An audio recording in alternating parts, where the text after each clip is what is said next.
नमस्कार, आप देख रहे हैं जी मध्य प्रदेश छत्तीसगढ़। मैं हूं आपके साथ सपना शुक्ला। कांग्रेस विधायक बृहस्पति सिंह के टीएस सिंहदेव पर आरोप लगाए जाने के बाद कांग्रेस की अंदरूनी सियासत अब तेज हो गई है। कांग्रेस प्रदेश प्रभारी पीएल पुनिया ने आज सीएम भूपेश बघेल से पूरे मामले पर चर्चा की है और इस दौरान उन्होंने विधायक बृहस्पति सिंह और चिंतामणि महाराज से भी चर्चा की और बाद में मंत्री टीएस सिंहदेव से भी चर्चा की है। फिलहाल पीएल पुनिया एक बार फिर इस मुद्दे पर सीएम बघेल से चर्चा कर रहे हैं।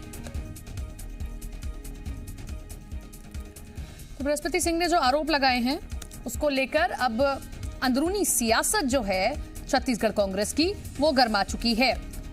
आरोप लगाया है टीएस सिंहदेव पर और गंभीर आरोप लगाते हुए कहा कि मेरी गाड़ी का पीछा किया, वो मेरी हत्या कराना चाहते हैं।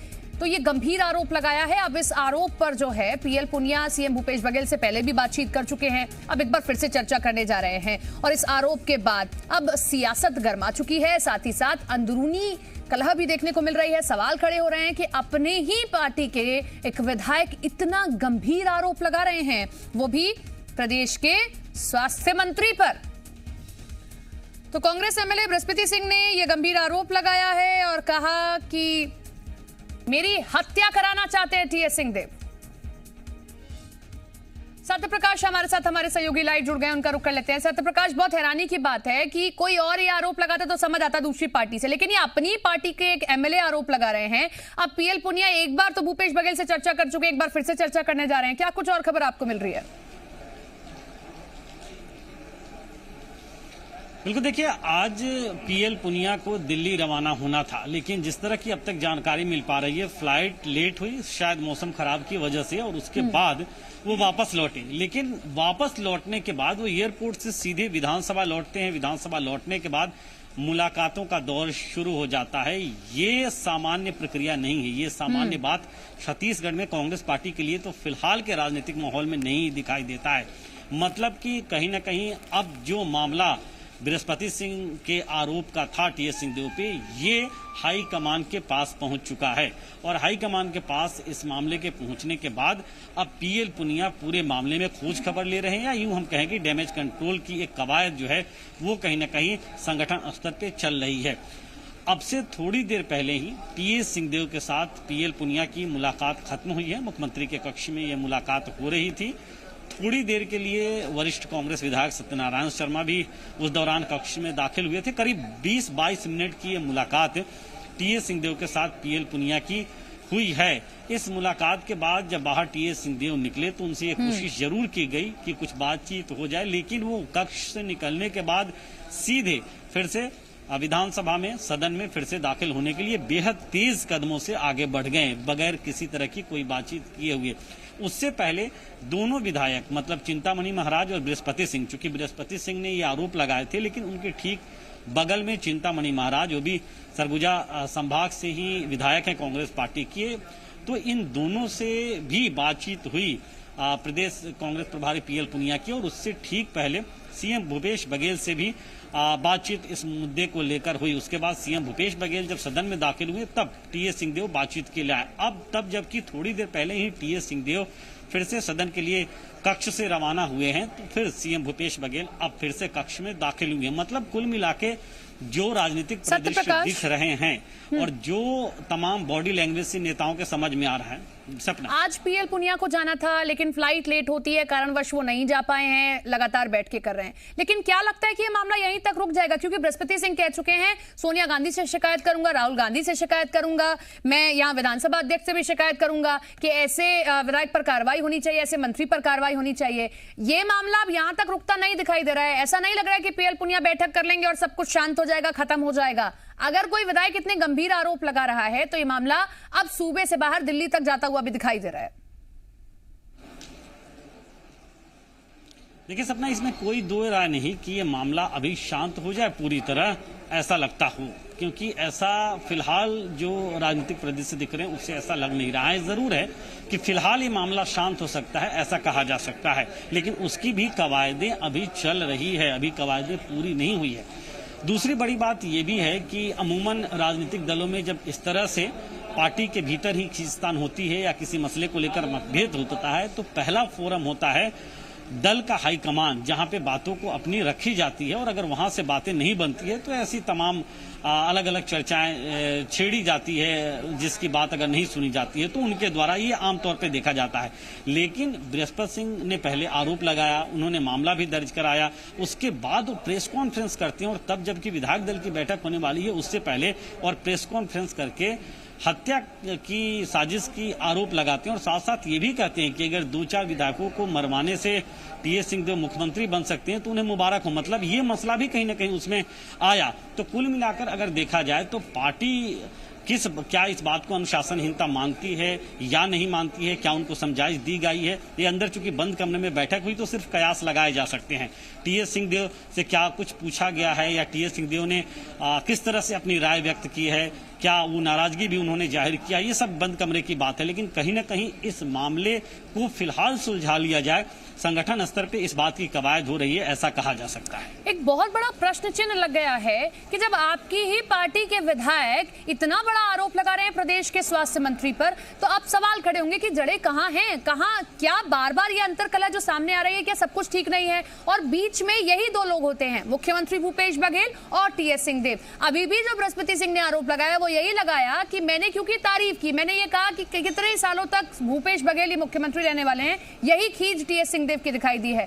तो अब यहाँ बैठे बिठाए बीजेपी को भी मौका दे रहे हैं, साथ ही साथ सूबे की जनता भी कहेगी कि आप अपने विवाद तो सुलझा नहीं पा रहे हैं, आप हमारे विवाद क्या सुलझाइएगा?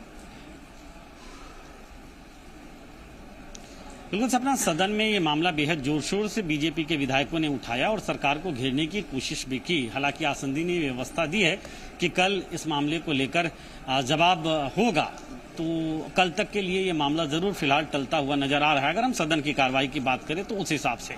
दूसरी तरफ ये जरूर है कि चूंकि कांग्रेस पार्टी की सरकार है, प्रचंड बहुमत से ये सरकार बनी है और ऐसे में जब पार्टी के भीतर, सरकार के भीतर कुछ खटपट होता है तो लोगों में बेहतर मैसेज नहीं जाता है। उन लोगों में जिन लोगों ने कांग्रेस पार्टी को चुना है छत्तीसगढ़ की सत्ता पे काबिज होने के लिए, इससे इंकार नहीं किया जा सकता। लेकिन दूसरी तरफ राजनीतिक महत्वाकांक्षाएं भी होती हैं राजनीति में, और क्या वो अभी हावी दिखाई दे रहा है, ऐसे भी कयास लगाए जाते हैं। राजनीतिक पंडित गाहे बगाहे ऐसी बातें फिलहाल सियासी गलियारे में कर रहे हैं और जो बातें तैर भी रही है। लेकिन बड़ी बात यह है कि सरकार में जो पार्टी बैठी हुई है वहां उस पार्टी में जो विधायक हैं उसके विधायक दल के नेता मुख्यमंत्री होते हैं, और तब जबकि एक विधायक दूसरे विधायक पे, जो विधायक मंत्री भी हो, इस तरह के आरोप लगाते हैं और इतने गंभीर आरोप लगाते हैं तो निश्चित तौर पे इस मामले में मुख्यमंत्री का हस्तक्षेप बनता है और अमूमन ऐसा होता भी है। दूसरी तरफ संगठन की तरफ से, राष्ट्रीय हाईकमान की तरफ से जो प्रभारी होते हैं वो प्रभारी ही उस बीच की कड़ी होते हैं जो किसी स्टेट के पॉलिटिकल पार्टी की उस बात को राष्ट्रीय हाईकमान तक पहुंचाते हैं। और ऐसे में ये प्रक्रिया जो है, ये संगठनात्मक और सरकार स्तर दोनों की प्रक्रियाएं अभी जो दिखाई दे रही है तस्वीर, उसके तहत कही जा सकती है। तो कुल मिलाकर अगर हम कहें तो फिलहाल ये मामला कैसे शांत हो, इसके साथ साथ कैसे एक बेहतर मैसेज कांग्रेस पार्टी के भीतर से निकल के जाए, इसकी एक कवायद, इसकी एक कोशिश चल रही है। लेकिन इसमें कितना कारगर संगठन होता है ये देखने वाली बात हो। सत्यप्रकाश, राजनीति में किसी का राजनीतिक बैकग्राउंड ही सबसे ज्यादा इंपॉर्टेंट होता है। किसी शख्स को अहम पद दिया जाए वो भी उसका राजनीतिक बैकग्राउंड देख कर ही दिया जाता है, आगे जिम्मेदारी क्या देनी है वो व्यक्ति कैसा है उसका राजनीतिक बैकग्राउंड देखता है। अगर हम बात यहाँ टीएस सिंहदेव की करते हैं, ये सच्चाई जरूर है कि हमने समय समय पर मतभेद देखे हैं मुख्यमंत्री और स्वास्थ्य मंत्री के बीच, लेकिन हमने एक अलग तरीका टीएस सिंहदेव का भी देखा है और जो उनके आसपास मौजूद रहते हैं वो भी बताते हैं। ऐसे में ये गंभीर आरोप अगर उन पर लगता है तो ये उनकी छवि खराब करने वाला भी है। आला कमान के सामने भी अब सवाल खड़े हो जाएंगे कि 2 बार लड़ाइयां तो हमने देखी हैं, 2-3 बार मतभेद देखे हैं, लेकिन ये गंभीर आरोप बहुत बड़ा है। देखिए, फिलहाल के राजनीतिक सिनेरियो में चाहे छत्तीसगढ़ प्रदेश की बात करें या दूसरे भी अन्य कई प्रदेश है वहां की बात करें, राजनीतिक तजुर्बे से ज्यादा जातिगत समीकरण को तवज्जो पार्टियां दे रही हैं और वो जातीय समीकरण कुर्सियां पाने के लिए बेहद महत्वपूर्ण मानी जाती हैं। इसके अलावा अगर हम व्यवहार की बात करें या बातचीत के लहजे की बात करें तो निश्चित तौर पे जो बातचीत का लहजा है, जो व्यवहार है, टीएस सिंहदेव का वो इस तरह का हो कि किसी को मरवाने की साजिश हो, ऐसा जो है वो प्रतीत नहीं होता है। लेकिन हाँ, अगर किसी विधायक ने एक गंभीर आरोप लगाया है और तब जबकि वो खुद रूलिंग पार्टी के विधायक हो, तो क्या इसमें सच्चाई है या नहीं है, इस बात की जांच जो है वो चूंकि रिपोर्ट भी दर्ज हुई है तो पुलिस अपने स्तर पे कर रही है।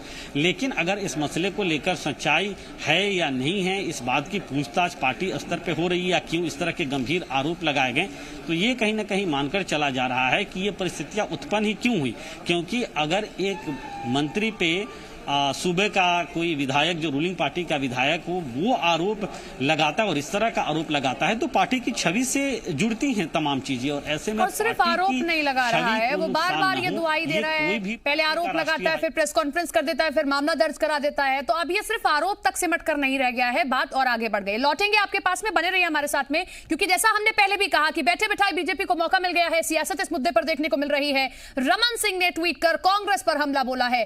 पूर्व सीएम रमन सिंह ने ट्वीट कर लिखा, कांग्रेस दल नहीं दलदल है। टीएस सिंहदेव और बृहस्पति सिंह समेत अन्य विधायकों की खींचतान से यह साबित हो गया है कि विधायक दल का नेता होने के नाते भूपेश बघेल से ना विधायक संभल रहे हैं और ना ही छत्तीसगढ़। वो कांग्रेस पार्टी और कांग्रेस सरकार दोनों चलाने में असक्षम और असफल हैं।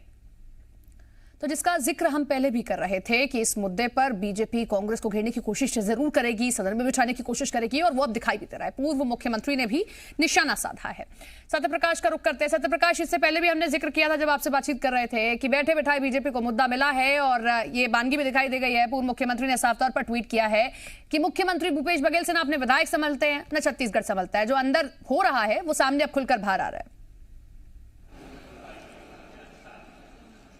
देखिए, बीजेपी या पूर्व सीएम डॉक्टर रमन सिंह ये सवाल इसलिए उठा रहे हैं क्योंकि विधायक दल का जो नेता होता है वो सत्ता पक्ष में मुख्यमंत्री होते हैं और विपक्ष में जो नेता प्रतिपक्ष होते हैं वो विधायक दल के नेता होते हैं। ऐसे में तब जबकि एक विधायक ने दूसरे विधायक जो मंत्री है उस पर इतने गंभीर आरोप लगाए हैं तो इसमें सीधे सीएम भूपेश बघेल का हस्तक्षेप बनता है, क्योंकि वो विधायक दल के नेता हैं कांग्रेस पार्टी के। और ऐसे में तब जबकि ये मामला उच्च स्तर पे भी संज्ञान में, हाईकमान के संज्ञान में आया हुआ है, और तब जबकि पीएल पुनिया खुद इस मसले को लेकर लगातार बुलाकर नेताओं को जो इससे जुड़े हुए हैं उनसे पूछताछ कर रहे हैं, वरिष्ठ नेताओं से भी चर्चा कर रहे हैं। ऐसे में टीएस सिंहदेव और बृहस्पति सिंह चिंतामणि महाराज से बातचीत के पहले पीएल पुनिया का सीएम भूपेश बघेल से बातचीत और फिर बातचीत के बाद पीएल पुनिया का सीएम भूपेश बघेल से बातचीत काफी मायने रखता है। अब जो पूछताछ में या जो जानकारियां ली गई हैं उसमें क्या कुछ बातें सामने निकल के आई है, ये बंद कमरे की बात है, लेकिन कयास से जरूर लगाए जा रहे हैं कि दोनों पक्षों ने अपनी अपनी बातें राष्ट्रीय हाईकमान तक पहुंचाने के लिए पीएल पुनिया के सामने रखी होगी। अब उन बातों में किसकी बात कितनी मजबूत है और किस तरह का निष्कर्ष निकलता है, ये रायशुमारी कहीं ना कहीं मुझे लगता है कि प्रदेश प्रभारी कांग्रेस के पीएल पुनिया और सीएम भूपेश बघेल के बीच हो रही होगी। हालांकि ये इस मामले की रिपोर्ट ये भी मानकर चला जा रहा है कि संभवतः राष्ट्रीय हाईकमान ने भी मंगाई होगी, तभी इस तरह से विधायकों का, इसके साथ साथ मंत्री टीएस सिंहदेव का पक्ष जानने की कवायद हो रही है। तो कुल मिलाकर अगर हम देखें तो मामला चूंकि राष्ट्रीय हाईकमान के पास पहुंचा है, जिस बात की जानकारी सामने निकल के आ रही है, इसलिए कैसे इस मामले को फिलहाल शांत कराया जाए इस बाबत तमाम कवायदें चल रही हैं। सत्यप्रकाश, फिलहाल ये मामला शांत हो जाएगा, लेकिन जो चिंगारी लगी है वो अब आग बनती जरूर दिखाई देगी, क्योंकि जब किसी मंत्री पर, सिटिंग मंत्री पर इतने गंभीर आरोप लगे तो निश्चित तौर पर उसको भी ये लगेगा कि अगर मान लीजिए उसने नहीं ऐसा कुछ किया है तो उसके ऊपर इतने गंभीर आरोप लगना उसकी छवि को खराब करने जैसा। और टीएस सिंहदेव के बारे में जैसा हम पहले भी बोल रहे हैं, जब भी वो मीडिया से मुखातिब होते हैं, जो आसपास के उनके लोग हैं वो यही कहते हैं कि सौम्य स्वभाव के, बड़े ही सरल लहजे में बात करने वाले नेता हैं ये। देखिए, टीएस सिंहदेव अमूमन जब मीडिया से मुखातिब होके हैं तो एक सवाल का वो बेहद लंबा जवाब देते हैं, मतलब तमाम सारे तर्कों, तमाम सारे तथ्यों को समेटे हुए वो जवाब देते हैं। लेकिन कल विधायक दल की शाम को बैठक हुई और उसके बाद जब वो मुखातिब हुए और जब हम पत्रकारों ने प्रश्न उनसे पूछने शुरू किए तो बहुत रुक रुक के वो जवाब दे रहे थे। शायद वो बहुत ज़्यादा उस मामलों पे बोलना भी नहीं चाह रहे थे, या उनका जो एक जवाब जो बार बार उसे रिपीट कर रहे थे कि भावनाओं में आकर बृहस्पति सिंह ने इस तरह के आरोप लगा दिए होंगे। उसके बाद आज इस मुद्दे पे पूरी तरह से वो खामोश नजर आ रहे हैं। इसीलिए कयास लगाए जा रहे हैं, राजनीतिक पंडित ये कयास लगा रहे हैं कि क्या समुद्र में तूफान उठने से पहले की जो खामोशी होती है वो खामोशी है। हालांकि क्या कुछ है ये आने वाला वक्त बताएगा, लेकिन फिलहाल इस मुद्दे में एक बात साफ तौर पे समझ में आ रही है कि टीएस सिंहदेव अभी बहुत ज्यादा कुछ बोलना नहीं चाहते हैं, अशांत है। क्या वो बोलने के बजाय कुछ एक्शन लेने के मूड में हैं या क्या करेंगे, ये सब तमाम अभी भविष्य के गर्त में है। परिस्थितियां लगातार बदल रही है, सरगर्मियां राजनीतिक लगातार बढ़ रही है। पल पल के अपडेट हम अपने दर्शकों को जरूर आगे देते रहेंगे। सपना बिल्कुल, पल पल के अपडेट हम आपको देते रहेंगे। जो सरगर्मियां तेजी से बदल रही हैं, जो सियासत हम देख रहे हैं वो भी कांग्रेस के अंदर, वो लगातार अपडेट हम आपको दे रहे हैं। सत्यप्रकाश, इस खबर के दो पहलू हैं। एक राजनीतिक तौर पर हम देख रहे हैं कि लगातार हाईकमान कोशिश कर रहा है कि ये जो खाई आई है बीच में से भर दिया जाए, लगातार कोशिश की जा रही है सॉल्व किया जाए। लेकिन एक पहलू और है कि शिकायत दर्ज कराई गई है और क्योंकि इसमें रिश्तेदार इन्वॉल्व हैं टीएस सिंहदेव के, उनके खिलाफ भी शिकायत दर्ज कराई गई। पुलिस क्या कह रही है, पुलिस की जांच आगे कैसे बढ़ी है? देखिए, पुलिस अभी इस पूरे मामले की जांच कर रही है। चूंकि मामला पुलिस में रिपोर्ट हुआ है तो पुलिस इस मामले की जांच कर रही है और उस जांच के मुताबिक कार्रवाइयां कर रही है। अब इस मामले में क्या टीएस सिंहदेव जो सूबे के मंत्री हैं उनकी भूमिका है या नहीं है, क्या पुलिस के जांच के बिंदु हैं? शायद नहीं होंगे मुझे लगता है, और अगर होंगे तो क्या पुलिस इस सिरे से भी जांच कर रही है, ये भी अपने आप में एक सवाल बना हुआ है। दूसरी तरफ अगर हम कहें तो पार्टी स्तर पे चूंकि तमाम बातों का ब्यौरा, तमाम हालातों का ब्यौरा इसीलिए लिया जा रहा है, तमाम पक्षों को इसीलिए सुना जा रहा है कि स्थितियां स्पष्ट हो सके कि किन परिस्थितियों में इस तरह के आरोप लगे, और ऐसे आरोप लगे तो सार्वजनिक आरोप क्यों लगाए गए मीडिया में आके। क्या इस मामले को लेकर हाईकमान को अवगत नहीं कराया जा सकता था, और उसके बाद जो है वो हाईकमान लेवल पे इस मामले में क्या फैसला नहीं हो सकता था? दूसरी तरफ ये आरोप और इतने गंभीर आरोप लगाने के बाद भी टीएस सिंहदेव इसे भावनाओं में बहकर लगाया गया आरोप बताते रहे, क्योंकि पार्टी फोरम में उन्हें अपनी बात रखनी थी जो उन्होंने रखा। सपना जी, सबसे बड़ा सवाल यही है कि क्या बृहस्पति सिंह अगर ये आरोप लगा रहे थे तो क्या आलाकमान के पास जाकर पहले ये आरोप नहीं लगा सकते थे, पहले उनसे बातचीत नहीं कर सकते थे? पीएल पुनिया वहीं मौजूद थे, लेकिन प्रेस कॉन्फ्रेंस की गई, सरेआम हमने देखा कि रिपोर्ट भी दर्ज कराई गई और टीएस सिंहदेव पर गंभीर आरोप लगे। अब देखना यह है कि इस पूरे मामले में क्या कुछ अपडेट निकल कर आता है, कैसे आलाकमान इसका बचाव करता है और कैसे इसकी जांच आगे बढ़ती है। बहुत बहुत शुक्रिया सत्यप्रकाश आपका जुड़ने के लिए, तमाम जानकारी के लिए। छत्तीसगढ़ विधानसभा में आज बृहस्पति सिंह के सिंहदेव पर आरोपों के मामले में बीजेपी ने हंगामा किया। बीजेपी विधायकों ने आरोप लगाया कि संसदीय इतिहास में कभी नहीं हुआ कि विधायक मंत्री पर हत्या करवाने का आरोप लगा दे। पूर्व मंत्री बृजमोहन अग्रवाल ने सदन की कमेटी से जांच कराने की मांग करते हुए कहा कि जांच से पहले सदन चलाने का कोई औचित्य नहीं है। नेता प्रतिपक्ष धर्मलाल कौशिक ने इस घटना को पूरे छत्तीसगढ़ के लिए दुर्भाग्यजनक बताते हुए कहा, अगर कोई घटना घटती है तो जवाबदारी आसंदी की होगी।